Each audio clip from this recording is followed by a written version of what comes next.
There's no session tomorrow. I haven't scheduled anything new as yet. Um, After Saturday night, I still have to get Dr. Shen's piece edited, and so there's always a trade-off between getting it straight online with me not having to do a lot of editing, or editing it and then trying to make it look decent. So, and usually when I edit it, it means that I have to create a timeline for it too, which Mm, takes some time. Hi, Brendan. How are sure. you doing? Uh, How are you, Skip? I'm great. I'm hanging in there. That's a good picture of you had there. It was. I have that as my picture for my other group. You are not alone. Ah, well, that's good. That's very good. Um, so we have a few people online watching, and so if the people who are on YouTube are watching and you would like to join the webinar, please let me know. Um, and you can write to me at uh,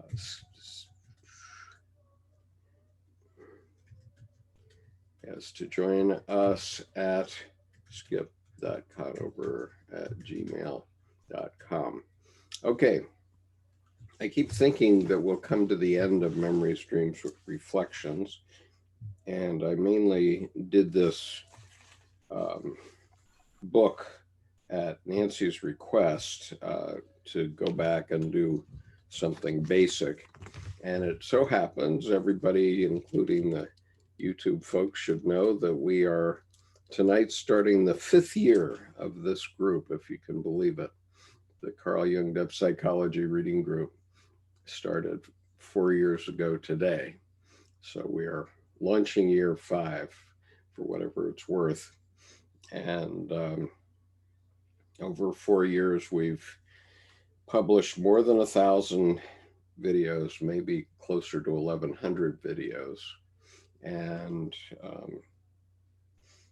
the purpose is to get people thinking uh, in a slightly different way. It's obvious that we all need something different in the world. Um,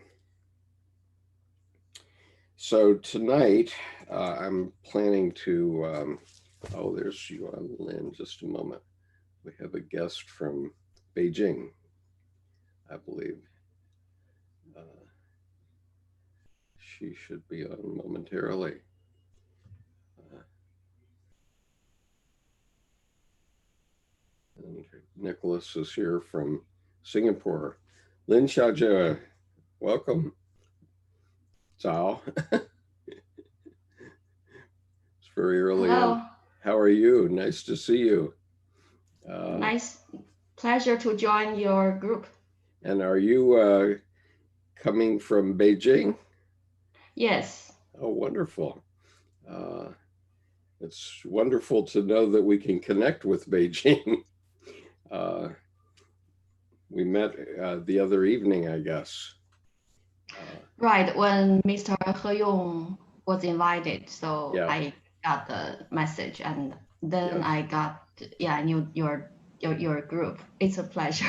I've Yeah. never joined a overseas group.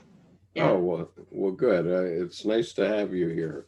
And we have Nick Chan from Singapore is on this call now, and we often have people from around the world. Brendan Walls is here from Maryland, and Sandy Ansari from San Diego.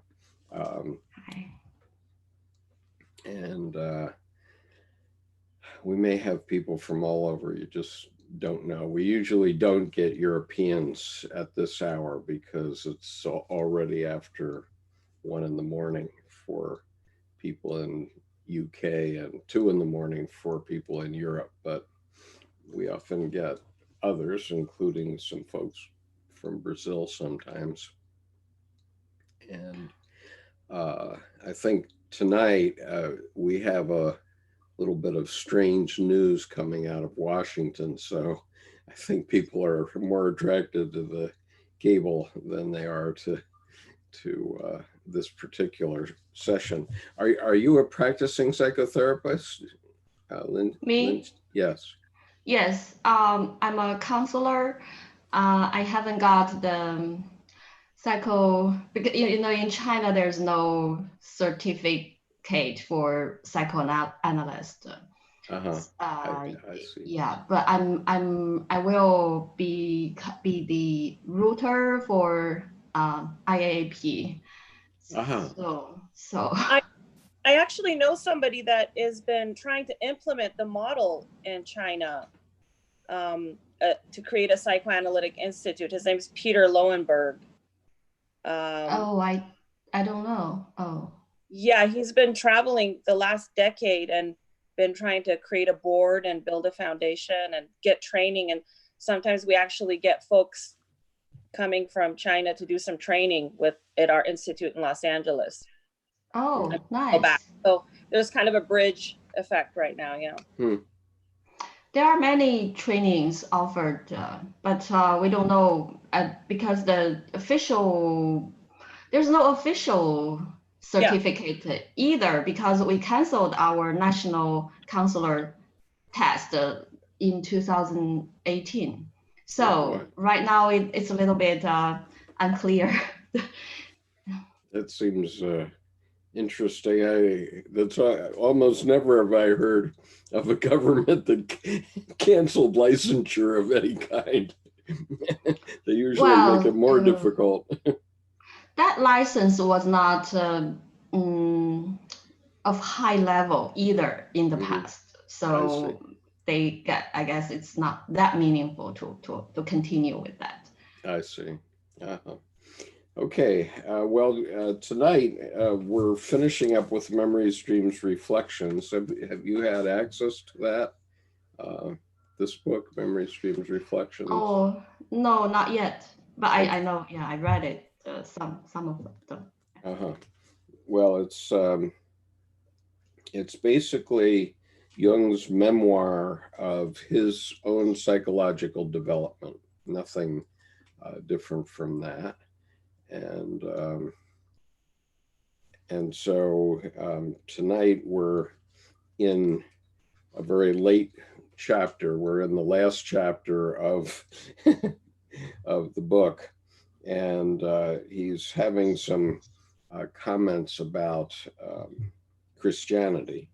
And so what I'm going to do is, because people haven't read it, I'm going to just read it paragraph by paragraph, or almost sentence by sentence, because it's very filled with information. And then we'll talk about it. But here he's talking about the Christian conception of God. So here's what he says. I'm on page 337 of Memories, Dreams, Reflections, for any of you that are there and have a copy. And I'm reading the last full paragraph there. It is at this point that the shortcomings of mythic terminology become apparent. The Christian's ordinary conception of God is of an omnipotent, omniscient, all-merciful Father and creator of the world. If this God wishes to become man, an incredible kenosis, emptying, is required of him in order to reduce his totality to the infinitesimal human scale. Even then, it is hard to see why the human frame is not shattered by the incarnation. Theological thinkers have therefore felt it necessary to equip Jesus with qualities which raise him above ordinary human existence. Above all, he lacks the macula peccata, the stain of original sin. For that reason, if for no other, he is at least a God-man or a demigod. The Christian God image cannot become incarnate in empirical man without contradiction, quite apart from the fact that man, with all his external characteristic seems little suited to representing a God. And so, you know, the main, is there any comment on that before I go on? Here's Tim, welcoming Tim to the mix. And welcome, Tim. Hello. I've just read this paragraph from Memories, Dreams, Reflections about how God has to empty himself in order to be small enough to reach down to the human scale, the infinitesimal human scale. So of course, what he's saying is we see God as the origin of everything in the universe. And so if he's going to become man, he has to almost take everything out of himself, is what he's saying here, or God has to. But the other thing that you're saying, Skip, which was very amusing, and I remember when I first started studying scriptural theology when I was the tender age of 18.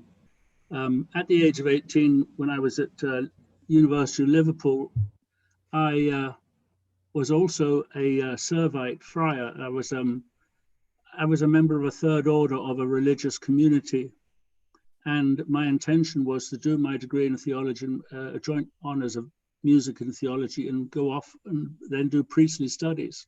Mm-hmm. But what happened instead, amongst other things like sex, drugs, and rock and roll, was I learned that you're talking now about God emptying God's self, but what then you talked about was how man had to fill God's self. So God emptied himself to become man, but in order for Jesus, the archetype Jesus, to be better than anybody else's God, man had to fill Jesus with every kind of attribute you can imagine. So first of all, there was the Immaculata Peccata. Okay, number two, if Jesus has no sin, then of course his mother can't have a sin, so that's a given. And Right. then all the other stuff, one thing after another. How many demigods at the time of Jesus resurrected from the dead? How many of them were born of a virgin?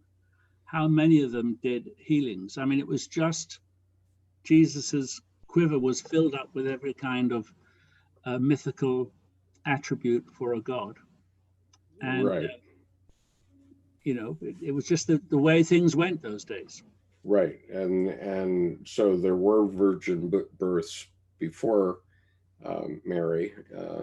For example, I think Isis in the Egyptian panoply of gods was either gave a virgin birth. I think she gave a virgin birth to Horus. Yeah, maybe. I'm sort of vague on Egyptian religion, but anyway, the idea that he's at least a god man or a demigod means, but he is a man too. And what Jung says clearly is that he demonstrates that he's a man when he's on the cross and he says, my God, why have you forsaken me? Because that's a man saying, you know, why am I still here? Take me up, please. And I would also add that just the concept of Jesus being divine would negate the whole idea of God coming down to the earth. Because if Jesus, who's this superhuman, you know, is going to suffer and die, well, it doesn't make any difference. It has to be a human that suffers and dies. Mm-hmm. Otherwise the theology is just empty. Right. Okay. So it has to be a human that suffers and dies. And so anyway, the point I keep making is that a little bit later in John 1, I think it's in about John 1:13 or 12, they do say that the rest of us can be God too. It's in 12 and 13, John 1, 12 and 13. But to all who did receive him, who believed in his name, he gave the right to become children of God, who were born not of blood, nor of the will of the flesh, nor of the will of man, but of God. So to the believers, he made also God men. But I don't know. I don't know enough about what Martin Luther did to know if he rejected that idea. I know I never have heard it until I in frustration picked up the book of John one day and read on through verse 14, and I said, wait a minute. It isn't just that God is a word, God is light and life. And that's what Jesus is. So, and then also this idea that you can become a son of God by your belief. So anyway, for whatever that's worth, I don't know what it's worth, but for that reason, if for no other, at least he is at least a God man or demigod. So, and his point is that there are a bunch of contradictions in Jesus becoming either God or a man. But anyway, whatever you say, there's going to be a contradiction. So I don't know if I should say anything. I mean, like Job, I should put my hand over my mouth. Okay, the next paragraph is pretty long. It's 2/3 of a page. So I will read parts of it, and then we can talk about it. What page are you on? I am page 338. So the myth must ultimately take monotheism seriously and put aside its dualism, which, however much repudiated officially, has persisted until now and enthroned an eternal dark antagonist alongside the omnipotent good. Room must be made within the system for the philosophical complexio oppositorum of Nicholas of Cusa and the moral ambivalence of Jacob Boehme. Only thus can the one God be granted the wholeness and the synthesis of opposites, which should be his. So basically what I think Jung is saying here is that God, if God is everything, then he has to have also within him the darker aspects of humanity, not to mention the other religions in addition to Christianity. I mean, I don't think Jung ever really addressed that directly, but if God made the world and everything that's in it, then he made all the religions too, right? And here's where you get into this contradiction, because I think most Christians will say, oh no, he said this is the way it has to be. But if he made the world and everything in it, then he made all the religions too. And so, all right, whatever. Step in, anybody, as I go forward here, and we'll take your comments. Let's see.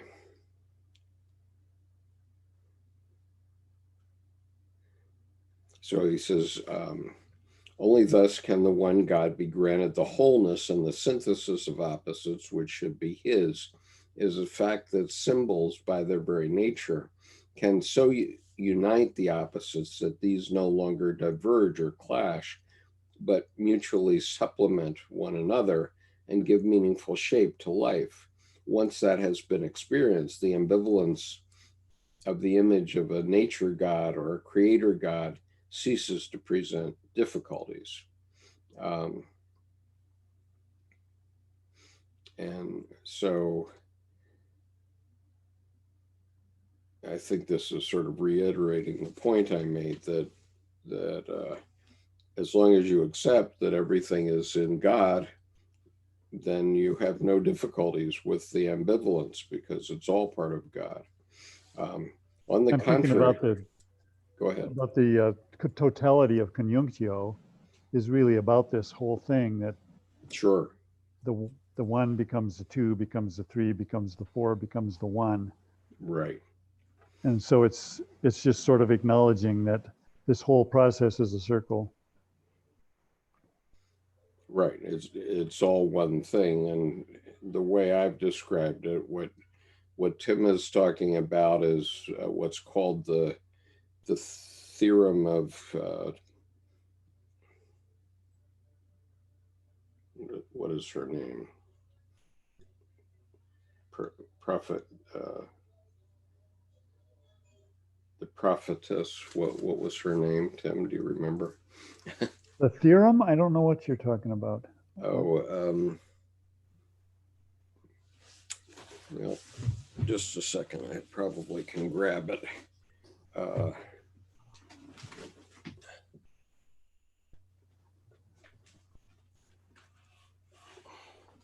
You don't mean Ruth, the prophet. It's not Ruth. It's what's her name? Maria Prophetessa. I think that's it. Huh, I never heard that. You I don't know never who heard that that? is. No. Wow, you were in my seminar and everything, and you didn't hear that. I mean, what you just said is exactly that. It's the theorem of Maria Prophetessa, who was one of the first alchemists. She lived in the 3rd century. And basically she said one becomes two, two becomes three, and the third then becomes one again. And what it means is, and this is about discernment and cutting apart. So, in other words, you get any thesis, you bring up anything, it doesn't matter what it is. I have a theory that I can make omelets. Let's say that's a thesis. And my wife has an antithesis that says, no, you can't. and then I prove that I can make an omelet, which is the synthesis of her doubt and my confidence, because there's the omelet, sure enough. And that's the synthesis of the thesis of antithesis. And then that's one thing. Okay, now Skip can make an omelet, but can he make it as a cheese omelet as opposed to just a vegetable omelet?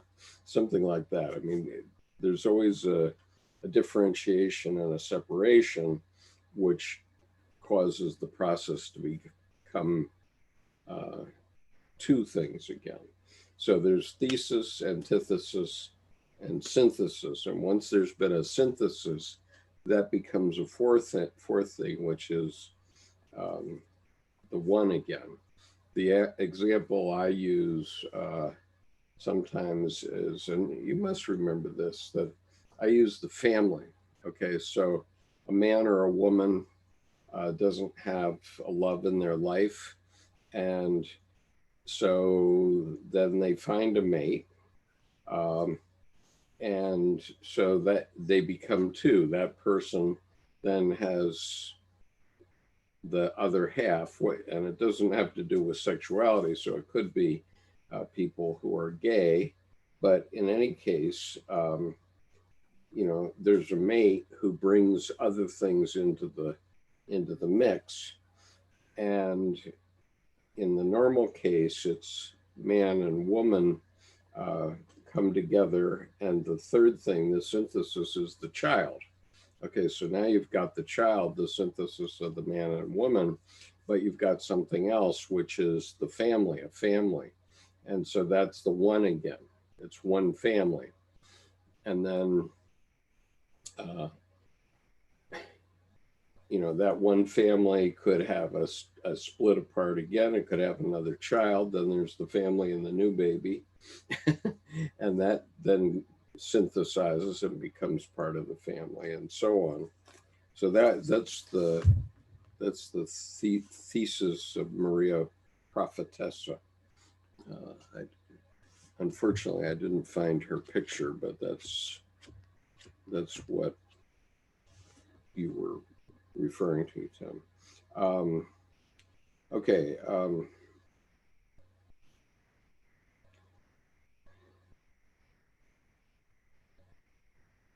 So what Jung is saying here is that by definition, by their very nature, the symbol which unites the two, which becomes the third thing, includes both of them, both of the thesis and antithesis. And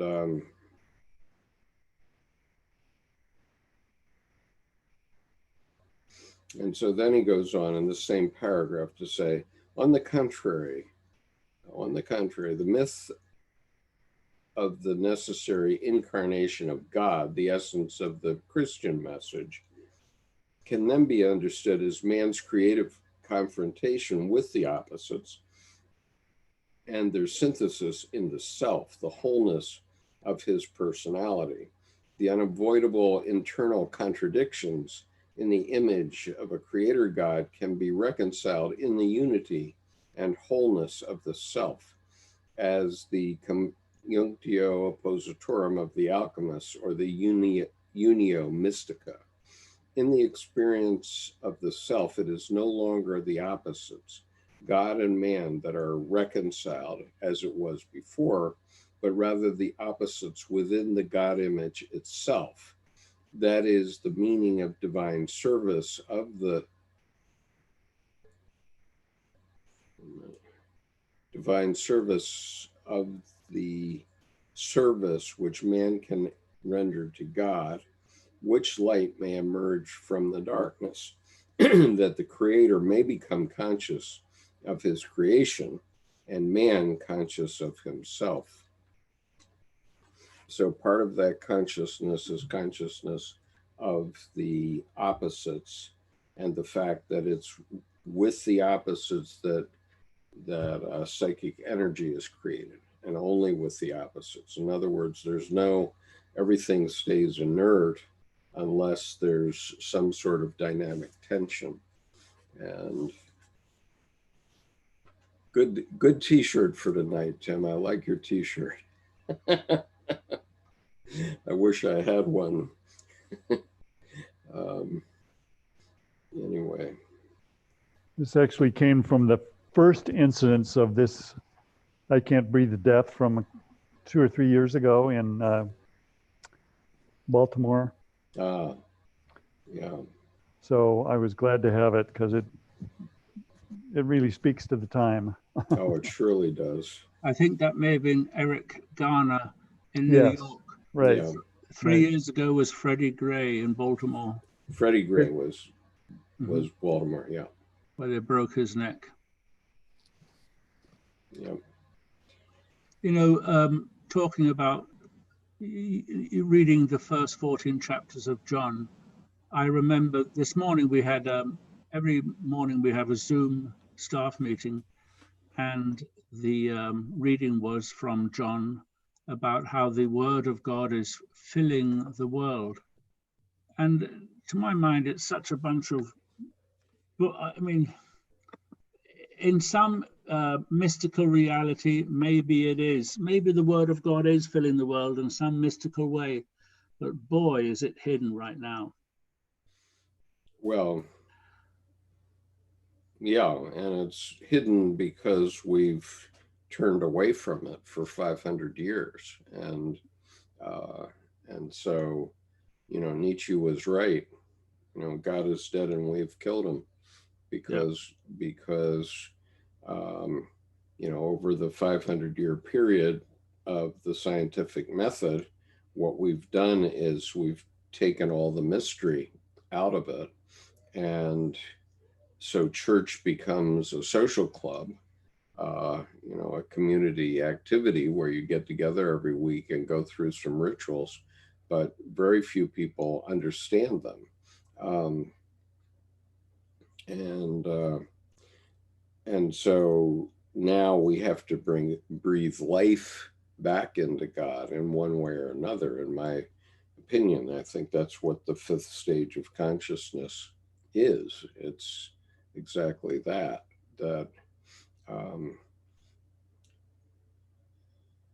We through life we develop. Are you familiar with these ideas, Brendan, that I've talked about before about the 5 stages of consciousness, or actually 7, I guess? Do you mean my friend? Do you mean this fellow? You mean him? Carl Rogers? No, well, I don't know. I haven't read Carl Rogers. He talks about 7 stages of maturation, but go on, talk about it. Yeah, it can be that. I mean, because, all right, well, let me talk about it. So the first stage, when we're born, we are wild animals, okay? And we learn by imitating our mothers and our fathers, and we aren't different from them. And so that's called participation mystique, the mystery of participation. You're just part of the family, and you don't think of yourself as different or distinct from your mother and father. They just make you do things. Your mother sticks a nipple in your mouth, and so you start sucking on it. Works out, so you keep doing it, right? And so you're not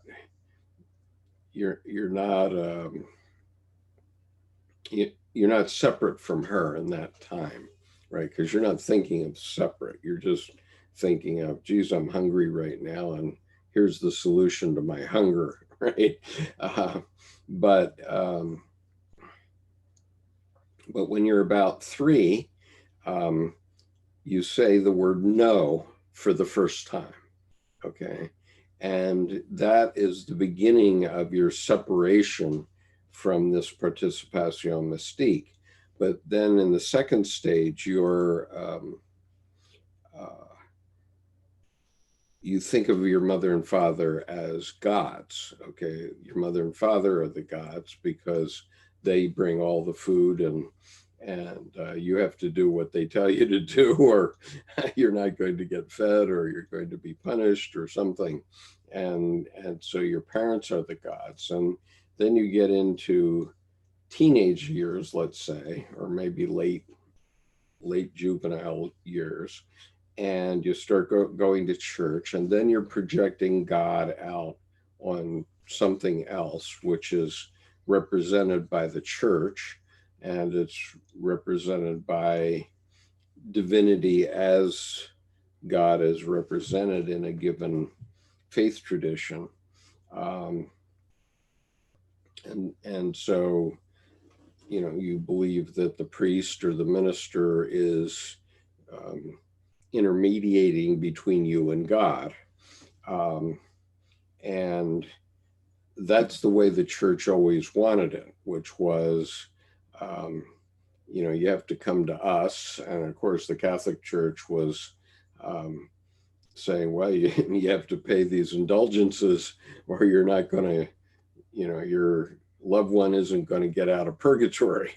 So, but as soon as you put that money in the collection plate, then, God will grant an indulgence, and your loved one will get out of purgatory, right? That's the intermediation of God. Okay. Mm-hmm. But okay, so what came on in the 16th century beginning, approximately then, or maybe a bit before, about the time of Copernicus, is that, and he was 1472 or something like that. So Copernicus said, oh, by the way, the sun doesn't orbit the Earth. The Earth orbits the sun. And I don't remember what happened to Copernicus about that, but I do remember what happened to Galileo, because he said that, and he got run up before the Inquisition. And he had to kneel down and swear on a Bible that the sun revolves about the earth instead of the other way around. And so this is called the Abjuration of Galileo, where he swore on a stack of Bibles that the earth went around the sun went around the earth, instead of the earth going around the sun, right? And he was probably just as happy to do that swearing because he made monkeys of them for all time. They forced him to tell something that was not true, right? And to swear something that was not true. But over the years since then, every time there's a scientific discovery, some part of some religious myth gets picked away at, and has been picked away at for 500 years. And so James Hollis says, well, God fell off the roof of the cathedral and into the mind of man. And that's the way Edward Edinger said it in a similar fashion. I don't know that that Jung ever said it expressly that way, but basically he said that God is not out there anymore, as we've proven, and it's not in the smallest thing. I mean, we have electron microscopes down to quarks now, and we don't see any God. So where's God? Well, God is within us. Well, but that gets back to my point about the reading at our staff meeting this morning, which sounded so empty and hollow to me today. So what is the fourth stage of consciousness? The fourth stage is losing the mystery of God, and therefore believing that God is dead, which, as Jung said, when Nietzsche said God is dead and we have killed him, it wasn't such a profound statement, because it was basically the beliefs of most of Western Europe by that time, that over the 500 years of the scientific method, all the myths of Christianity had holes punched in them. And so nobody really believed them anymore, okay, or a lot of them. And, some people do. Of course, a child will believe what you tell them until they start asking questions like, is that really true? And you're talking about metaphorically, literally, not metaphorically. I'm talking about literally, because obviously the myths are true metaphorically. And right, and that's an important distinction to make for a lot of conservative Christians. They don't make that distinction. Yeah, and this is what Jung said in answer to Job, paragraph 752, which is, every religious statement of whatever kind is a statement of the psyche. It's not a statement of the physical world. Mm-hmm. And the problem that fundamentalists get into in all religions is they want to make religious statements of the physical world. So they want to say that every statement in the Bible is and was absolutely true in the physical world. And, I'm sure that probably as much as half of the Bible, to the extent it's historical or semi-historical, is true in the physical world. I assume that there was a Babylonian captivity, for example. I have no doubt that both Job and John of Patmos and Jacob, all of those people had psychic experiences. Okay, they all had psychic experiences, but were those physical experiences? Maybe not so much.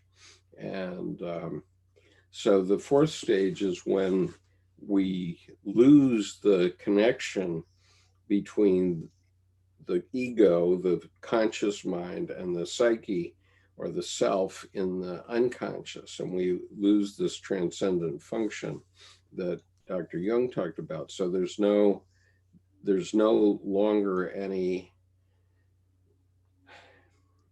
explanation about the divine drama that goes on in every single one of us. In other words, what the Bible describes and what all sacred books describe is a story about us, about what is happening within us, okay, in story fashion. Okay, it's not physically true, because physically true we would be talking about um,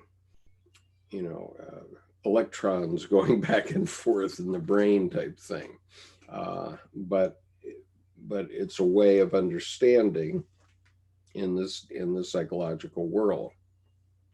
And we have somebody new, and so this is the divine drama. And so the religion, let's take Christianity as an example. Christianity takes you through the whole divine drama every year. Okay, it's a cycle, and the idea of it is it's cycled through every year so that you experience these things, and all these things happen to you unconsciously or in the psyche.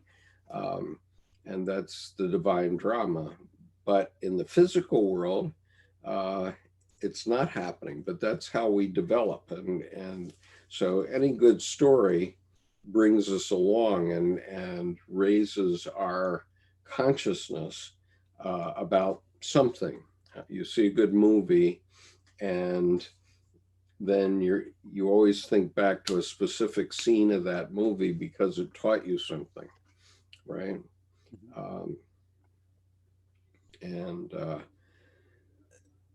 And so movies are kind of a modern day religion in a way. Okay, I mean, I always talk about the two movies that influenced me quite a lot. One is Gandhi and one is Patton. Okay, so they're sort of polar opposites, but they both have truths in them. For example, Gandhi, at a time when he was fasting and near death, and Mirabai comes to him and wants him to drink water, and he says he's trying to help her with her despair over what's going on, which is why he's fasting. And he says, throughout history, there have been tyrants, and for a time, they can seem very strong. But in the end, they always fail. Think of it, always. Okay, and if you look back at history, he's absolutely right. Okay, now, on the other hand, on the Patton side, there was a scene in Patton, and so anyway, that scene, I'll give you that scene as an answer for today, okay, and what's going on our cable television screens today, you know, no matter what you may think of it, okay, and so in the Patton film, there's a scene where the aide comes to Patton. Patton has been screaming at his officers about something, and his aide comes to him and quietly says, well, you know, sir, sometimes the men don't understand what you're trying to do. And Patton says, it's not important for them to know. It's only important for me to know. Okay, because he was the commanding general at that time of the Third Army, and it was important for him, based on all of his experience over a lifetime of being a soldier, it was important for him to know what he was doing. Okay, and so the soldiers down the line are supposed to follow orders. You know, aye, aye, sir, I'll do it. Okay, and you know, Debbie is criticizing me tonight, saying, you know, well, why hasn't the military stood up to Trump about what he's doing in the streets of Washington? And I said, well, they can't. It's, you know, it's not their place, and they're not allowed to do that. And so that's for civilians to do, but the military has to follow the orders. And in the case of this evening, it is the president that we expect to know what he's doing. Okay, right? It's important for him to know why he's doing it, but it's not important for the soldiers that are down in Lafayette Park to know what he's doing. Now, it's up to us as voters to decide whether he in fact knows what he's doing, but that's a different issue. So the fifth level of consciousness is when we become the breath of God, or do we breathe life into God, or both? Both. I mean, it's when we recognize in one part that we are God incarnate. Okay, we are the consciousness of God. We are God's way of knowing himself, because as far as we know, and this can be proven wrong, but as far as we know, we're the only consciousness in the universe at the moment. And so if God the Father, God Almighty, God that created heaven and earth, knows him, is going to know himself, he has to know himself through us, because we're the consciousness. And, you know, Jung makes a comment that, you know, he was up on Mount Elgon in Kenya, and he climbed up a hill, and there he was looking down on this river of different species, herds of creatures down there. And he said at that moment, it was as if only he was conscious of that. He was the only person around, and only he was conscious of that. But that had been happening for literally tens of millions, if not hundreds of millions of years. And so he says, well, it's a pretty dim God who takes 400 million years of begetting and devouring to get to the point where we are now, right? And so what consciousness knows of us or whatever? I mean, we all have ancestors going back to single-celled organisms, right? All of us, and they all did two things correctly. Okay, every single one of our ancestors did two things correctly. They survived until they reproduced. Those two things they did. And that is what Edward Edinger calls imperious Mother Nature. She doesn't care much about what you do, but by God, you're going to survive and you're going to reproduce if possible, right? One way or another. And if you don't reproduce in the physical world, maybe you produce in some other way, right? And so we have that with, my wife is an example of that. She doesn't have any biological children of her own, but she creates other things that human beings need. And one of those things is compassion. And so she sits with people who are dying and helps them. during that process. That's one of her gifts. I'm often joking that the main topic around my house is death because my wife is a Buddhist and Buddhism is all about dying. And my wife works for the hospice and she also volunteers at the hospice to sit with dying people.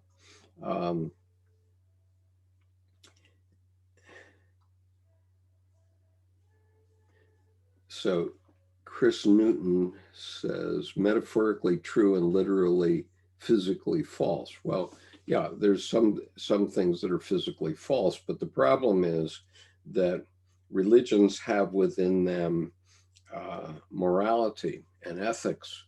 And if you throw out the baby with the bathwater, you got a problem. And that's what happened to us in the 20th century. We had 280 million people killed in the 20th century by violence because the ethics of earlier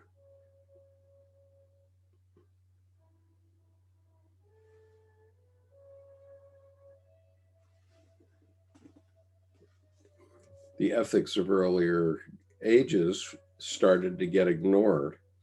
And I don't know what the music is that the girls are hearing on television right now. If you're hearing music, it sounded like taps, but I'm not 100% sure. And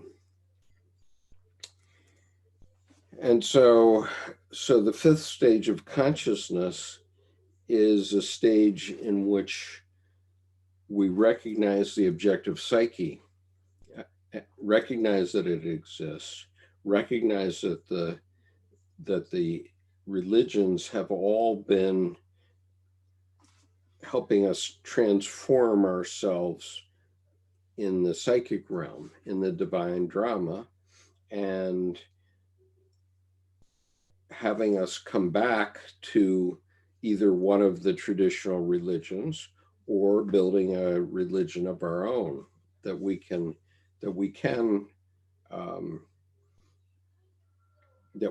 stand behind. Okay, so when I'm talking to you here, I don't know whether you agree with me or not, and I don't much care, because the point is that I've built a religion of my own. Okay, I don't regularly go to church services, and I often go to Buddhist meditation sessions. Okay, but I consider myself both a Christian and a Buddhist, and I consider myself both not a Christian and not a Buddhist, because I'm not purely Buddhist and I'm certainly not purely Christian, and but then I am, and yet, what I always say is, when I became a Buddhist, I became a better Christian. When I became a Jungian, I became a better Christian and a better Buddhist. So go ahead. I was just going to ask whether you think that we are culpable or responsible or accountable, and if so, is there anything we can do about it?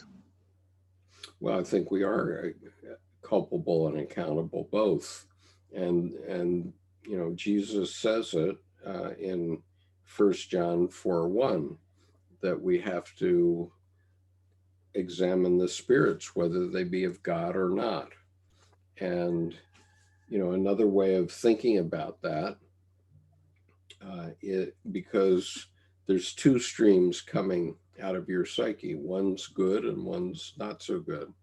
And so the question is, which way are you going to go? It's the old Cherokee legend, which wolf that's inside you do you feed? Which one are you going to feed? And so another way of thinking of it that came to my mind is, if you do X right now, whatever it is is that going to be good or bad for your grandchildren? You know, is that going to be good or bad for your grandchildren? Or, you know, is that going to be good or bad for the grandchildren that you influence, you know? And so if you know that you're going to influence younger people, and certainly when I create videos like this, I certainly think that I'm going to influence people one way or another. And so what I endeavor to do, it probably doesn't work all the time, but I endeavor to say things and take positions that are going to be more better than worse. Let's put it that way. I mean, I could say heinous things in either direction, and you know, they might convince some people, they might not, but we have to model. I think that's a good way to think of it. We have to model what we think the world should be. Yes, right? To be the change that the world, as Gandhi said, be the change. Right, be the change and represent what it is that we think the world should be. And as Jung said, hopefully things won't come out too badly. But I mean, they obviously can come out badly. And so, but the change comes, you know, change comes among humans when we're forced to change one way or another, when we have to change. And that what's not well talked about in the Red Book yet. It was talked about by Sonu Shamdasani and James Hillman in their book called Lament of the Dead, where they went around the country and gave 15 lectures in different cities on the Red Book. And the overriding theme of that book is that change comes with blood. Okay. And that, you know, World War I and World War II are examples of that. You know, we had two ways of looking at the world. One was rather rigid and Prussian or fascist, whatever. It was Prussian at the beginning of World War I. It was fascist at the beginning of World War II. And so there was that side, and then there was the other side of people who saw the world a different way, that we didn't have to live in that kind of crushing authoritarianism, right? And so we had to spill a lot of blood in order to get through that time. And so people did change, but part of the problem we have, it seems to me, and one of the reasons why I do this is part of the problem that we have is that we don't understand that we've paid the price in blood for those changes, and we haven't taught young people well. We haven't modeled it well, so that coming along, there's always new human beings coming along who don't know this, who don't know the experience of the war or of having to go to war. I mean, we've taught, you know, a couple of generations now of young men that war is like a video game. Okay. Yeah. So at the end of the game, you just look at the score and that's that. Okay. And so, you know, why are 22 veterans a day committing suicide? Well, because they're not prepared for what they see when they're at an actual war. Okay. They don't understand that it can mean blood. It can mean the guy next to you dies, and they don't know. And so there's another piece of wisdom from the Patton movie, which we probably could find in the Bible, I suppose, but the piece of wisdom where Patton is giving his speech at the beginning of that movie, and he says, when you put your hand into a bunch of goo that a moment before was your best friend's face, then you'll know what to do. And basically what he was saying is that, you know, at that moment, the archetypal energies of the warrior will be constellated in you. You know, if they didn't get constellated during training, they will certainly be constellated then. And then you will be a warrior no matter what, right? And so then the question becomes later, how do you calm that down, that warrior energy, back to the level of society, right? Because the warrior energy, the archetypal energy, is kind of uncontrollable. And so, you know, this has been known since the Caesars, where the you know, Caesar would come into town in a parade, to have a parade, but before they came into town, they would have to keep the army outside of town in a camp for a couple of months to just calm them down, so that they would be more like civilized people instead of like warriors. And in those days, they were really ferocious and vicious warriors. So, but that can't stand in a civilization. So you have to, if you have to train an army up, you have to also train it back down, right? And that's where we're missing the boat right now. We haven't trained people down. I mean, they've even been talking about it on the TV in the last few minutes, you know, few hours, where they're talking about police officers who, you know, haven't been counseled after tough events occur. And so you have to train them back down. And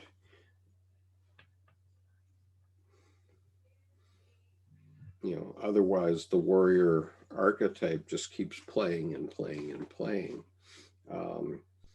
Now it can be superseded by some other archetype, like father. You know, somebody can come back from war and become a father. Let's say a warrior comes back from war and becomes a father, and then as a father he has a kingdom that he needs to lead in one way or another. And if he leads it like a tyrant, it's not going to be a very happy kingdom. And you know, if he leads it like a mature adult man who has a family, then he's going to have a good family and a good relationship with his family. And you know, to make that change sometimes requires blood. And so, you know, we're seeing the situation now where we haven't paid enough attention to the plight of our Black communities in this country. Not only any one individual, but all of us haven't paid enough attention, and we haven't fixed it. We haven't fixed it. And we haven't made it a value to fix it. And so it's just been bubbling along.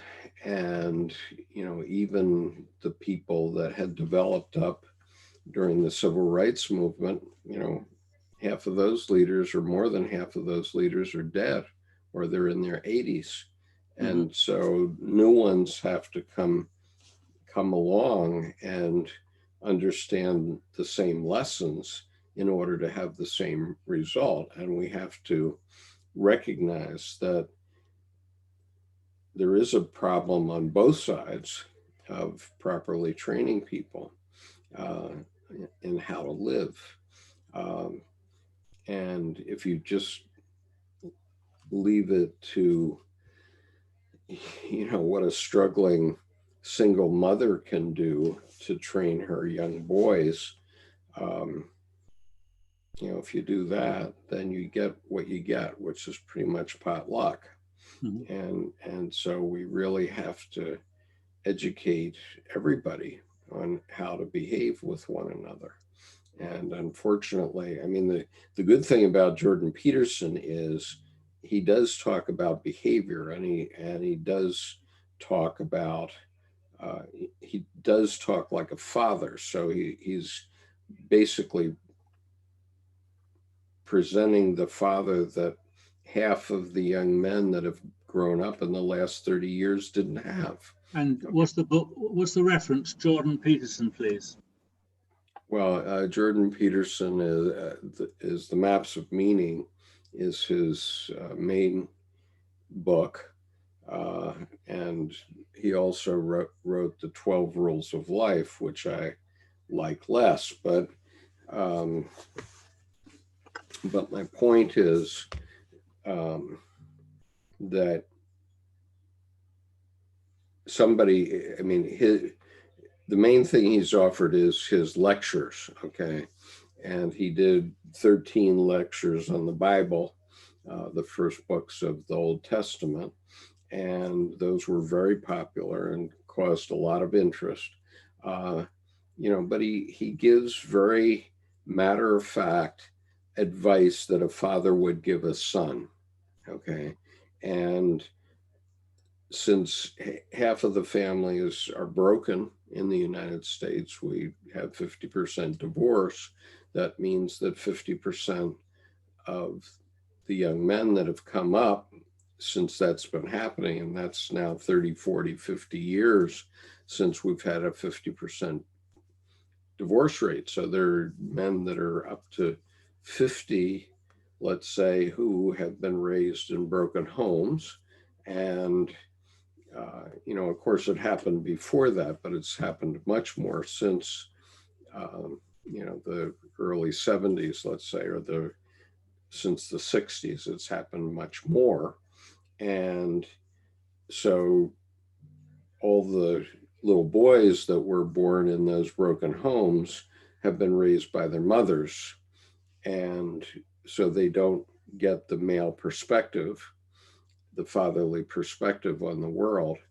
And they don't get the moral fatherly perspective. In other words, the father who goes to church on Sunday and does this and that the right way in his community, works, he's part of the Lions Club, and he's the coach of the Little League baseball team and that sort of thing. I mean, that's what fathers used to do. I mean, my father had been an Eagle Scout, and when I was growing up, he was the pack leader of my Cub Scout pack for 3 years. Okay, so that's a father that's modeling a fatherly behavior, a behavior that I learned from him, right? Mm-hmm. But if I didn't have a father who was doing that, then it's catch as catch can. Then who am I modeling? Yeah, right? And that's the case for many people. Many people didn't get that. And at the end of this session, when you finish talking about the book, I do want to ask you about a dream my sister had about our Father. Okay, well, I usually resist talking about dreams of others, but we'll see. Well, so far you've been helpful with mine. Well, I am very careful because I consider dreams of individuals to be the purview of mental health professionals. And I don't want to be accused of trying to practice mental health. I'm just trying to point out, okay, these are the things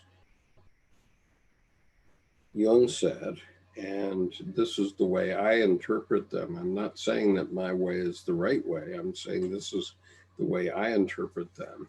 And I've found his wisdom to be very helpful to me in my own life. I haven't had psychotherapy either, okay? But in many ways, Jung has been my psychotherapist and solved a lot of issues. And many of those issues came up because of religion, okay? Because I was like any young man who was brought up in the Logos. My father was a military officer, so he was in the Logos to a large extent. And so, you know, I got up to the point where I was pretty good with science. And then I, like everybody in the 20th century, I started questioning the myths of the church. And so if they aren't true, then what have we got? And I remember questioning my pastor when I was 30 years old, and I was a deacon in the Reformed Church. And you know, I was being a deacon in the Reformed Church because if you're a young lawyer trying to build up a practice, that's what you do, right? You become a deacon and you become a paragon in the community, and then maybe people come to you and bring you legal business. But I wasn't doing it because I believed the myths of the Protestant church. And I remember asking the pastor, you know, okay, what is God? Tell me what God is. And he was completely flummoxed. He couldn't say, okay, he could not say. And, you know, the typical questions of the newspaper correspondent, who, what, when, where, why, and how, right? But now I have those answers, but I've had to go get them myself, thanks to Jung and thanks to other reading I'm doing. And so, so even, well, I had a conversation with Paul Vanderklay once, and I said to him, you know, that the pastors are basically psychotherapists, and you're in the same business as Jordan Peterson. And he was completely stunned by that idea. He didn't understand that the role of religion is psychotherapy. But that's an insight that Jung had, and it's, you know, it's absolutely undeniable. You probably heard me read the passage, right? So, but I can do it once again. I have it in this collection of Jung quotes, and it's my favorite passage. So the passage is, for thousands of years, the mind of man has worried about the sick soul, perhaps even earlier than it did about the sick body. The propitiation of gods, the perils of the soul and its salvation, these are not yesterday's problems. Religions are psychotherapeutic systems in the truest sense of the word, and on the grandest scale. They express the whole range of the psychic problem in mighty images. They are the avowal and recognition of the soul, and at the same time, the revelation of the soul's nature. From this universal foundation, no human soul is cut off. Only the individual consciousness that has lost its connection with the psychic totality remains caught in the illusion that the soul is a small circumscribed area, a fit subject for scientific theorizing. The loss of this great relationship is the prime evil of neurosis. And that's from an essay called The State of Psychotherapy Today, from volume 10 of the collected works, paragraph 367. And so the basic idea is that through the cycle of the church, if we talk about the Christian church, You know, we're talking about Christmas and then Easter and then Pentecost, that whole cycle.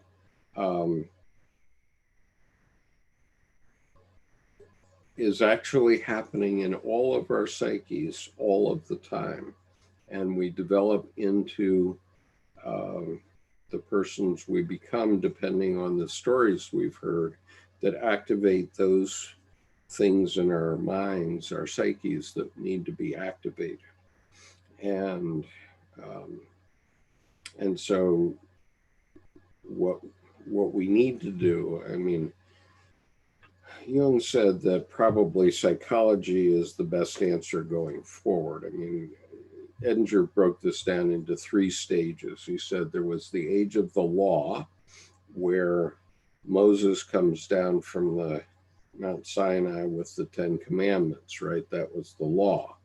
And so he laid down the law, and that worked pretty well until the time of Christ.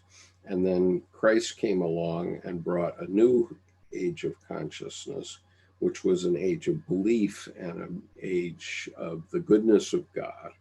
And that worked quite well for another 1,500 years, and then it started to get eroded by the scientific method. So the scientific method wasn't a great enlightenment, it was really a great endarkenment, right? Because it cut us off from this psychic background, this ground of knowledge. And so now we have to go back to it. And so the 4th stage of consciousness was the stage of consciousness in which we lost it, you know, which was heralded by Nietzsche. He didn't kill God, he just observed that that God had already been killed, at least the God, you know, the magic Geppetto God up there in the sky had been killed off.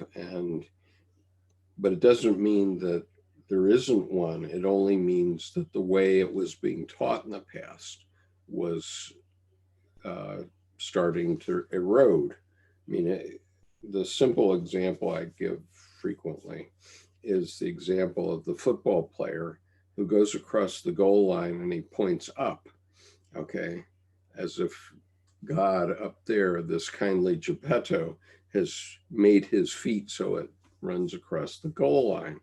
And yes, God did that, but it was God here and out there, the fans. Okay, so how is that? Well, when you pray, what you're doing is you're petitioning your God image, yourself, to do something. And so if you pray to God to make you strong and swift so that you can be an excellent football player and get you across the goal line, then you'll do the necessary things in the year before that game so that on the game day in that moment you will run across the goal line. That's one thing.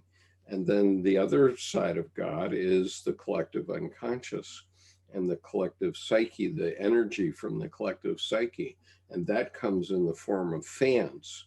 So that's what the crisis is with sports right now, where we're not going to be able to have fans in the stands because they're not bringing their collective energy, their psychic energy, to the stadium so that they can infuse the players with it. I mean, this is the fundamental reason why, it's the fundamental reason why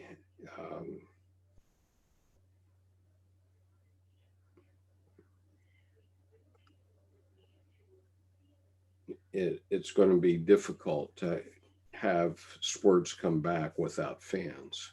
Okay, because otherwise it looks like guys down practicing, right? And of course that psychic energy comes through the television set too. So it comes to it comes to the individual sitting there watching the television set, and they feel the psychic energy too. And the fundamental reason why home teams usually win, okay, because when you're at home, you have more of your fans present, and so you're going to get more psychic energy from them. That's the fundamental reason. And when you're away, you know, how many people, if Washington is playing San Francisco, how many Washington fans fly to San Francisco for the game? You know, not that many. And so the away team, isn't getting that energy that comes from the unconscious. It comes from God, but it's a different God that was sold for the last 2,000 years. And so we need to get our minds around that. That's the issue. And Nancy makes a comment here. Nancy has had eye surgery, so it's hard for her to participate in the webinar right now. But she says, praying to oneself is praying to a real power. That's right. Absolutely. Because when you pray to yourself to have the strength to be that winning football player, then maybe you'll get yourself in the gym, and maybe you won't make yourself a fat person. You'll make yourself a strong person, and therefore have the strength to win that game, right? And, you know, in my case, it turns out that a lot of these things I just did right, just spontaneously, because I used to say a prayer when I was in high school, and I remember this prayer very clearly. As I was leaving the house, walking down to the train station in Japan, I would say this prayer: Almighty Heavenly Father, please give me the strength to do my best in this examination today. Okay, and that was exactly the right prayer, because it's asking, except I didn't know that I was asking internally. I still thought at that time that I was asking Almighty Heavenly Father, but it turns out that the prayer was correct, which is a petition to myself to do the best on the exam that I could. And so that the prayer like that, a prayer for performance, is a petition to the self to give you the intestinal fortitude or whatever it takes to be a successful student or a successful athlete or whatever it is. And that's a real divine power, as Nancy points out, right? Let me look at a few more comments. Sean says, Skip, do you think your wife's spirit is an osprey as well?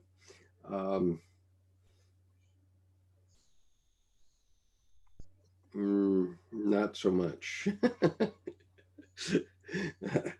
My wife has a pretty strong masculine streak in her, and she never had children, so she's never been much of a homemaker. What Sean is referring to is a story I tell sometimes of that the osprey male has to do 3 things in order to be the mate for that year. And osprey normally mate for life, by the way, but they have to do a sky dance, which is a demonstration of strength and skill, right?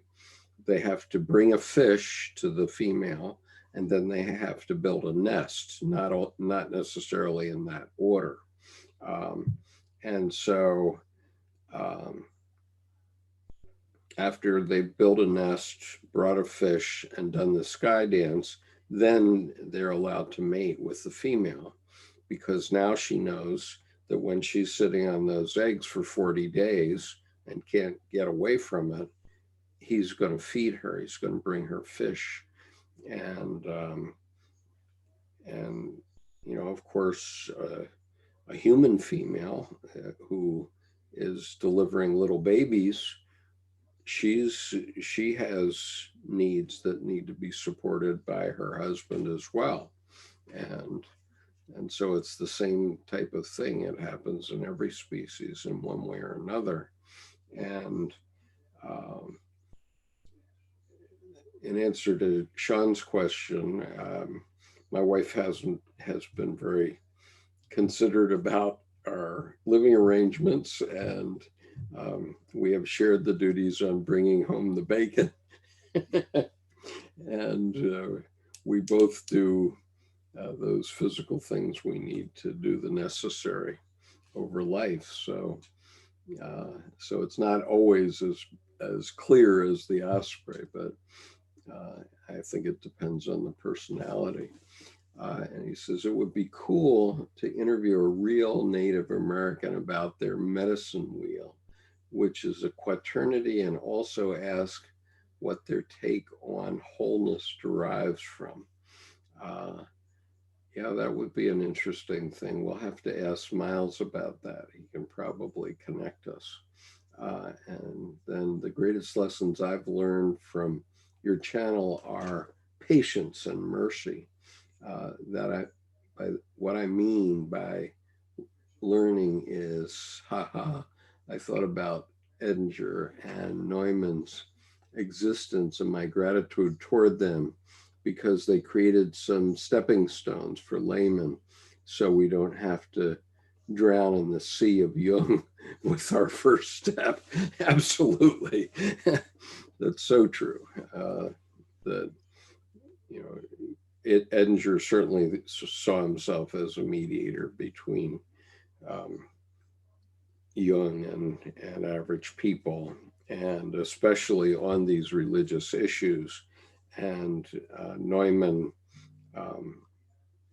although he was cut off for 5 years during World War II, he was in Israel while Jung was in Switzerland. He was able, during that 5-year period, he wrote 2 books. He wrote The History and Origins of Consciousness, and he wrote The New Ethic.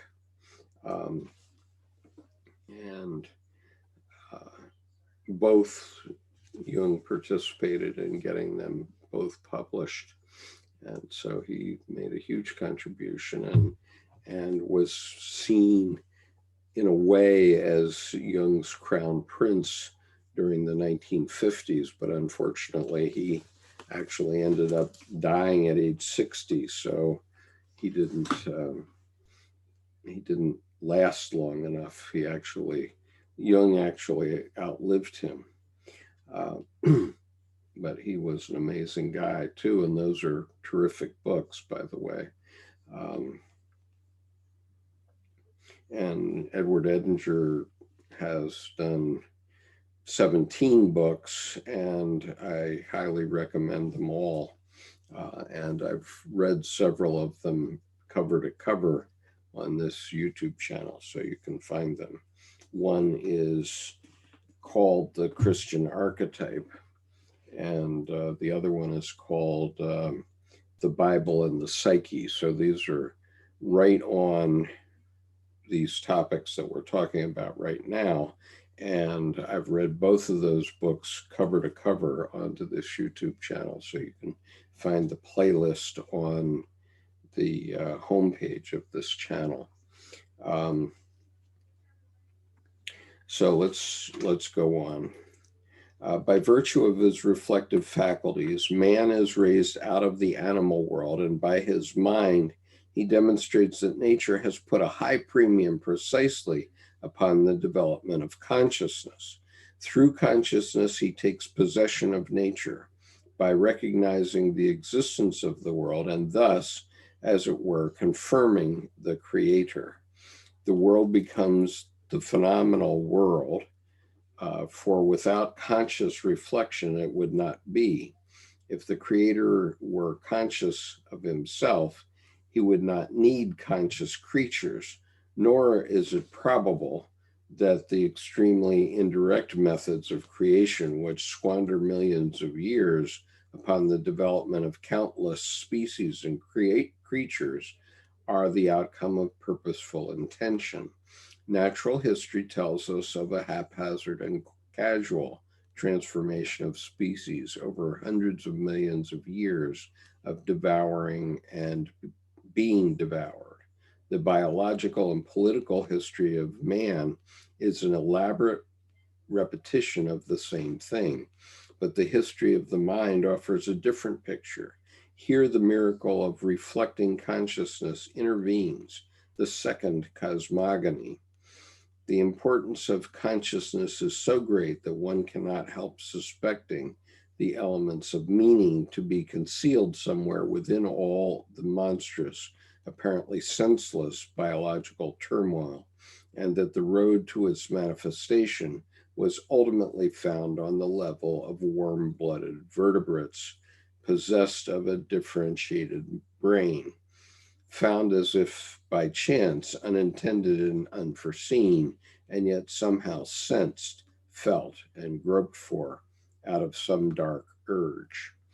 So that's a pretty powerful little quote there, basically saying that God needs human beings to be conscious of himself, and he didn't do it very efficiently. He did it over a long period of time. What page is that, please? That's page 339.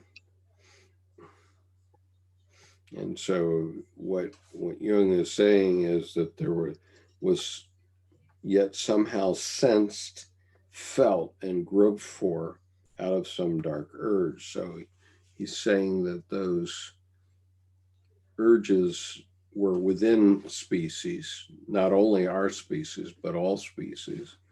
And we just happened to be the one that caught the golden ring type of thing, right? If it is the golden ring.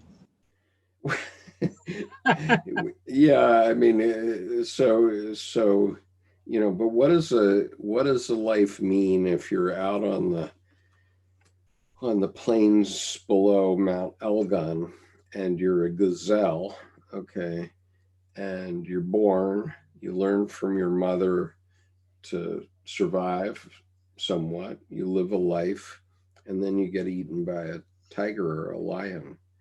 You know, what is that life? I mean, you don't really know you will die, but there is an instinct to death, because I saw one time a very interesting video of a lion chasing a gazelle.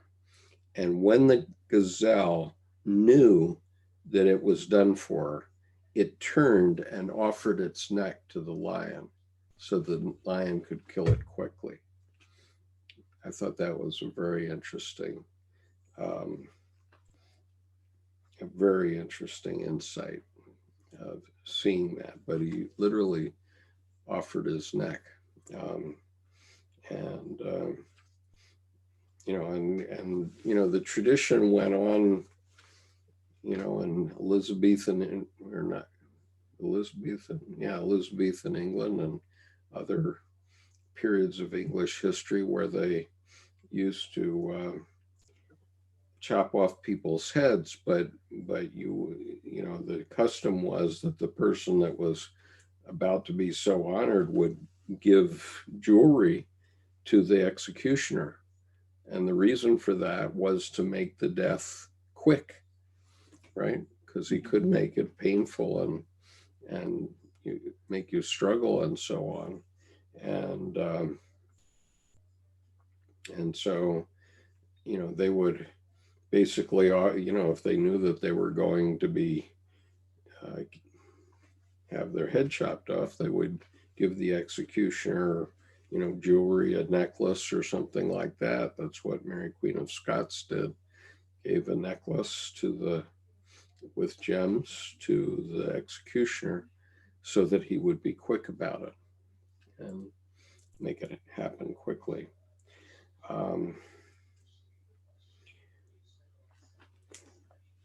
So anyway, that's Jung on the dark urge.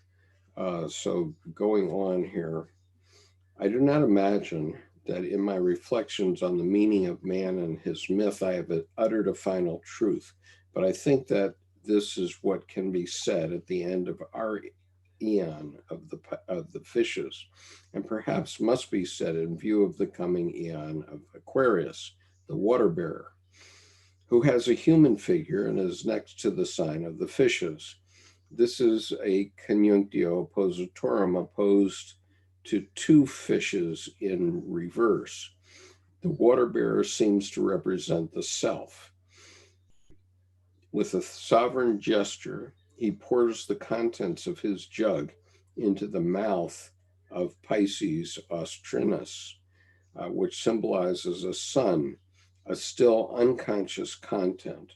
One out of this unconscious content will emerge after the passage of another eon of more than 2,000 years, a future whose features are indicated by the symbol of Capricorn and Aigakoros, the monstrosity of the goatfish, symbolizing the mountains and the depths of the sea in a polarity made up of two undifferentiated animal elements which have grown together. This strange being could easily be the primordial image of a creator God confronting man, the anthropos. On this question, there is silence within me, as there is in the empirical data at my disposal, the products of the unconscious of other people with which I am acquainted, or historical documents. If insight does not come by itself, speculation is pointless. It makes sense only when we have objective data comparable to our material on the ion of Aquarius. So basically, this age of Aquarius, we could think of the idea that by talking about the fifth stage of consciousness, I'm talking about not giving up on God by saying God exists, God is divine, the divine drama is real, it's within you, and you need to make contact with that and figure out what it is that God has in mind for you.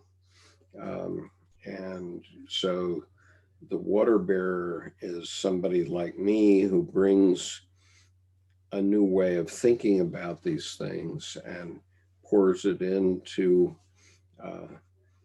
thirsty souls who are not seeing certain things, and even I am having this experience in the last 3 weeks with the Bhagavad Gita. Have you seen that, Brendan? Yeah, I saw that, and I have a copy. Yeah, so I hadn't thought of the Bhagavad Gita for 50 years. Okay, I had studied it briefly in Oriental Asian religions or something like that when I was in college, and then I went away from it entirely. And of course, I saw a reference to it in the Red Book, in Jung's Red Book, but things never clicked. And then what happened was that in the middle of April, we interviewed Ashok Bedi, who's a Jungian analyst in Milwaukee, and he's of Indian origin, and he was talking about the Bhagavad Gita. And so I said, wow, maybe I better go back and look at the Bhagavad Gita and see what it says about what Ashok was talking about. And so I ordered it, and I got my first copy on, let's see, it was the day before, it was the 9th of May, the day before Mother's Day. And And so that's only 3 weeks ago. It's hard to believe. But anyway, this is the copy I got. And by synchronicity, I opened it to discourse number 10, verse 19. And in that verse and the following verses, Krishna, who at that point is representing Vishnu, is describing himself as God and as the self. And I read,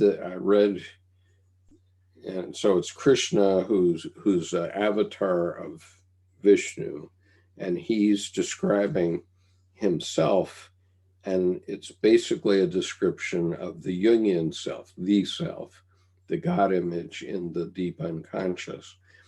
And so I read through that. I said, my God, this is a description of the self. And so then I started to read, and I said, oh my God, this is Jungian psychology. So the more I got into it, and then I had this other moment where the following Thursday I was in another Jungian group, and Les Morgan was there. And Les has written this book called The Study Guide of the Bhagavad Gita. And in the back of this study guide, he has the 11 themes that he's picked out in the Bhagavad Gita. And as I go through these themes, they precisely track Jungian psychology, exactly. Okay. And so the first theme that he's talking about is basically individuation in the second half of life. And then in the second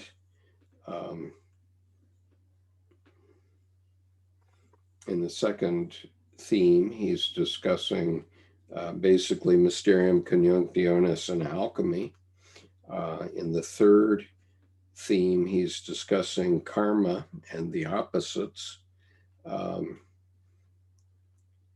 In the fourth theme, he's discussing Bollingen, which is the building behind me here, and creativity and their importance.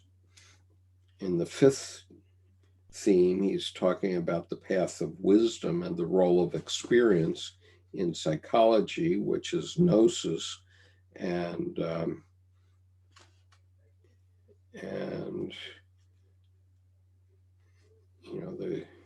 the issue, I put on that theme, the question is what happened to Christianity, because Christianity wanted to intermediate between the average person and God, and that's what the clergy became. And so they didn't want anybody having a direct experience with God, which is what gnosis was about. So they burned all the Gnostics at the stake, but they kept good records. So again, like Galileo, they got the last laugh. And then in the sixth theme, it's a discussion of the lower and the higher self, the ego and the self. In the seventh, he's basically talking about the Christification of many, the body and the indwelling spirit. And the eighth is basically, he's talking about my distinction between logos and eros, the opposite says psychic energy, and also about materialism. In the ninth theme, he's talking about the unconscious and individuation, and also the biblical passage that I like to refer to, which is 1 John 4:1, about determining which, testing the spirits. The 10th theme is about creativity, realization of the four functions, and Bollingen as Jung's confession of faith in stone, because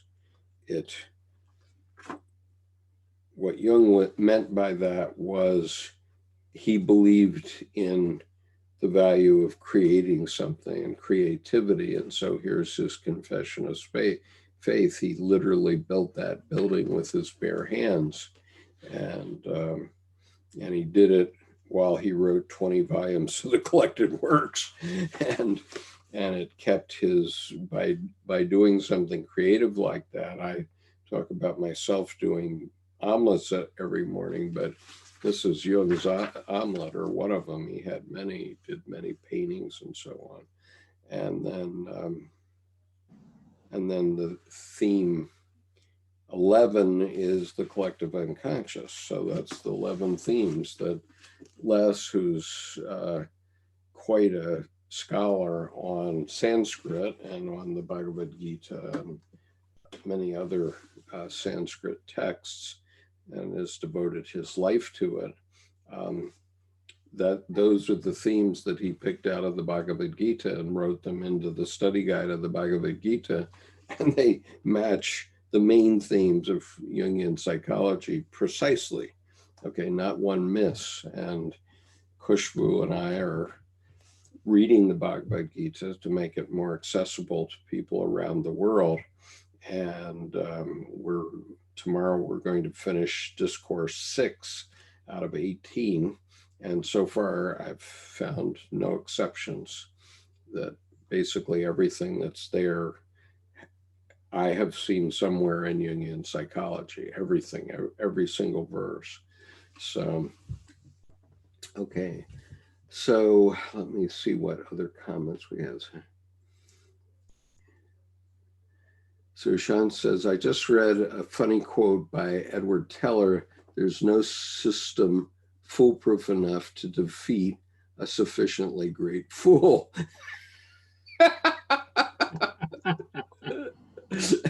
That's a good one, Sean. Sora Tamori says, it's crazy to me how similar the conclusions of Carl Jung and Aleister Crowley are. It's doubtful they met and may not have Holy Guardian Angel, HGA. I don't know what that's a reference to. She says, I just found out the first word on the stone at Jung's cottage should be translated as ion, not time. Ion is a child. Right, Ion is a child. And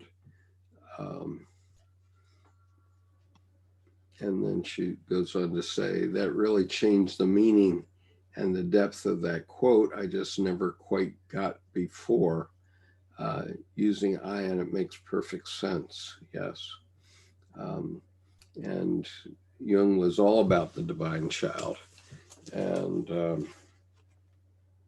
so let's see, what else can we get to tonight? Skip, yes. I was confused by your talking about the age of Aquarius. So does Jung talk about the history of humanity in terms of the zodiac ages, or what? Why did you mention Aquarius? Yeah, I mean, to a limited extent, he does, because he certainly understood the value of astrology. Okay, and let me see if I can give a fair rendition of what that means. Okay, so for thousands of years, humans have been trying to associate meaning with the stars. And I think what Jung would probably say to you is that you have a matching star system in your psyche, okay? And whether or not the real stars mean something, the physical world stars or the physical universe stars, whether or not they mean anything, and they don't necessarily. I mean, other than they're the results of the Big Bang. But human beings took the stars internally and gave them meaning, okay? And I see it most clearly in the Chinese zodiac, the 12 Chinese signs, because I've been to Chinese restaurants many times in my life, and they often will have a placemat where they have the Chinese zodiac. And so you can pick out which year you were born in according to the Chinese zodiac, and you look at your year described, and pretty much every person I've ever talked to about it said, yep, that sums me up. And so, and including me. I mean, I'm a dog year person, so the description of the dog year person, you know, is a lot like me, right? That personality. And so what I surmise happened is like the development of the tarot cards. Okay, in other words, if something isn't true, it won't survive. Yeah. And so the tarot developed over hundreds of years, if not thousands of years, but at least hundreds, in such a way that anything that a tarot reader said that wasn't true got sloughed off. And so today we can say with clarity that the first 22 cards of the tarot, the so-called major arcana, represent the major archetypal events of a person's lifetime. That's what they are. And the first up through number 9 are basically your physical life, and beyond 9, beyond 11 and beyond are basically your spiritual life. Okay. And so a well-read, understanding tarot reader can pick that stuff out very clearly, read it. And then the other cards, the other 56 cards, I think it's 56 or 54, it might be 54 cards. The other 54 cards represent typical experiences of life that are based on the 4 functions. They're based on sensing, thinking, intuition, and feeling. And so, and that's the way I teach it also. So for anybody that's interested, I actually did 18 videos on teaching the tarot, and they can be found on this YouTube channel.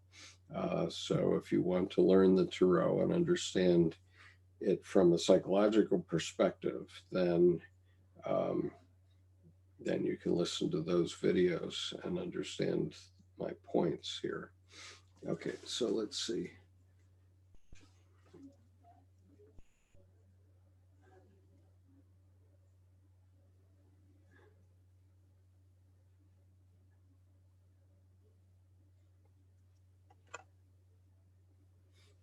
Yeah, so Sir Tamori says that really changed the meaning and depth of that quote. I just never quite got before using ion. It makes perfect sense. The tarot is the entire truth of the universe in symbol. Yeah, I mean, or at least the human condition in the universe. It is. Okay, so the coins are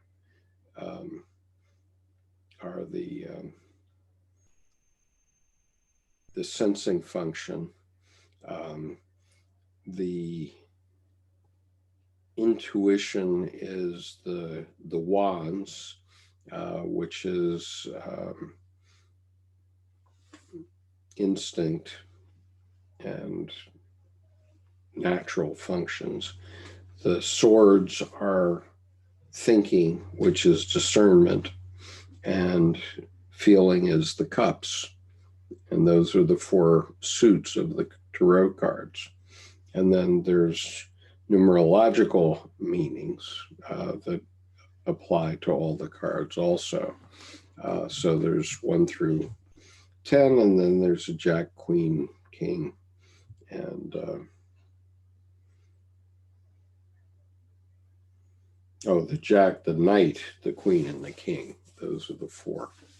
So it's like playing cards, because you can sometimes do a tarot reading out of playing cards if you want to. It's a little bit more difficult to do it that way. Okay, so I guess we got up to the dark urge, and it's 10 o'clock, so I'm going to call this to a halt at this point, unless anybody has. Do you have any more comments, Brendan, or No, Sam? I think I have heard about the tarot cards. Isn't the heart the cup? About the link between the normal playing cards and tarot cards. The heart is the cup, isn't it? Yes, sure. And the spades are the swords. Yeah. Clubs are the Wand. And the diamond is the S, the sensing. Mm-hmm. Right. Yeah, I think the coins. The diamond is the coins, right? Yeah. Right. So this has been, believe it or not, the 176th session of this holy exercise for whatever it's worth. Wow. Wow. And it is the first session of year 5. I've now completed four full years of doing it. And so thank you for being here, Nicholas. Did you learn anything, Nick? Yeah. No, I've just been listening to the session. Mm-hmm. Just want to make a small comment about the comment that I think it's the YouTube, some guy on YouTube or other said about the similarity between Jung and Crowley. Okay. Just want that similarity doesn't really surprise me, given that they're pretty much contemporaneous, and I think it's just that Aleister Crowley has a lot of baggage meaning, it's his marketing. But I think what's interesting for me is the difference between Jung and Rudolf Steiner. Yeah, I don't know a lot about Steiner, but Steiner, like Jung actually found Steiner a bit too much, to put it like kind of bluntly. But yet I do feel there's a lot in Steiner. Like even his idea about the dweller on the threshold, it's very archetypal, and it maps onto a lot of other things. But no, I just wanted to make that comment. And they were both German, yeah. Yeah, I don't know anything about either one of them, because I've never read either one of them, and I find that just reading Jung, and now I've gotten sucked into the Bhagavad Gita and to Sanskrit. So I've now gotten the Sanskrit flashcards. And I don't know why I did that, but they weren't cheap. But speaking of Sanskrit and the tarot you were mentioning, yes, there's actually, I do this thing with tones, and in this Sanskrit is called Shruti, and there are 22 tones. Just like 22 trumps of the tarot. Yeah, but what about those cards that you got? Well, I haven't opened them yet. Okay. But because I want to get some rubber bands that I can put around the cards before I let out 108 cards into my household. Wow. And there are not that many characters, I think, but I don't know what all the cards are. But in any case, what I've found is that if I can learn a written language, it teaches me some things about the people that are writing in it. And so, of course, I know the Japanese kana, hiragana, and katakana. And I studied Mandarin, so I learned 2,000 Chinese characters. And this was classical characters. So it was interesting to hear the people that were in Heung Shen's conference the other evening, who the Chinese students, most of them don't know classical Chinese characters. They know pinyin, and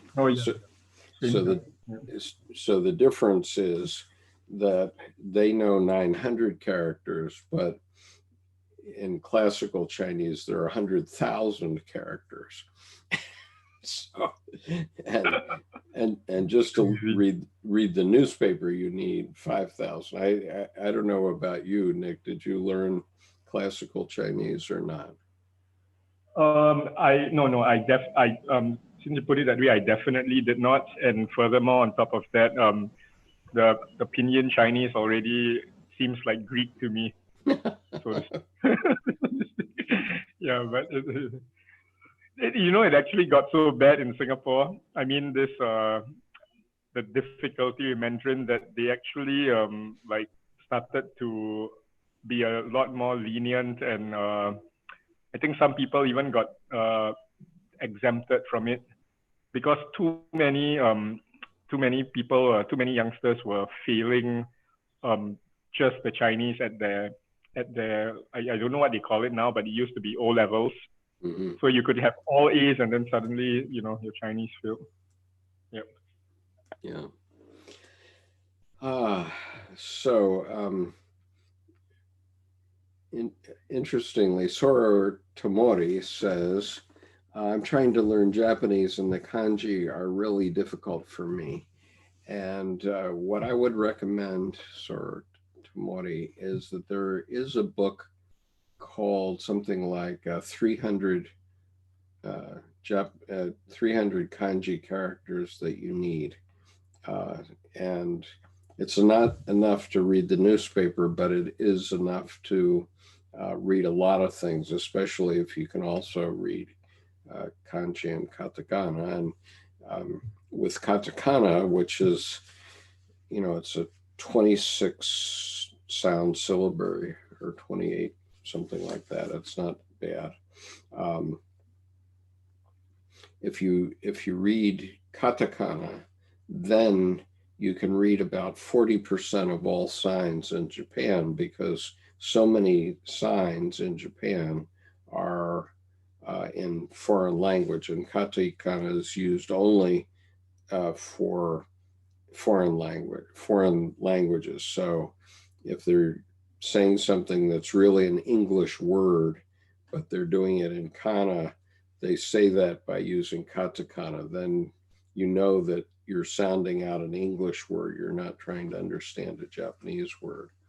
And of course, the hiragana also you need, because then you get things like tense and sometimes gender and so on by the hiragana. But try to find that book, the 300 Chinese characters or kanji characters that you need. That's a heck of a start. If you have that plus katakana and hiragana, you're very well along, and you can certainly get around in Japan with those with no problem at all, which I did for 8 years. But since I have the 2,000 Chinese characters, as I said, didn't have any particular problem. And in Japanese, there are 1,850 characters that you need to graduate high school. Okay, so for high school education, you need 1,850 kanji. So anyway, thank you all. I guess we're going to continue on again next week. It's been a long haul on Memory Streams Reflections. I thought I would get to the end of it by now, but I guess we still have about 30 pages. And so because he covered so many of the key issues in this last chapter, it's very important to go through it very slowly so that people can get their minds around it, because you know, a lot of these things go against maybe what we were brought up learning. And we need to understand that, you know, the world's religions have ritual in them that, you know, they don't necessarily tell you what they're doing, but they know what they're doing, which is they're helping you develop psychologically in a certain manner. So all of them do that in different ways, and that's one reason we have ritual. So anyway, thank you all for joining me tonight, and nice to hear from you, Nicholas. I appreciate it. I appreciate your being here. And good night, Sandy. I know you might be asleep, but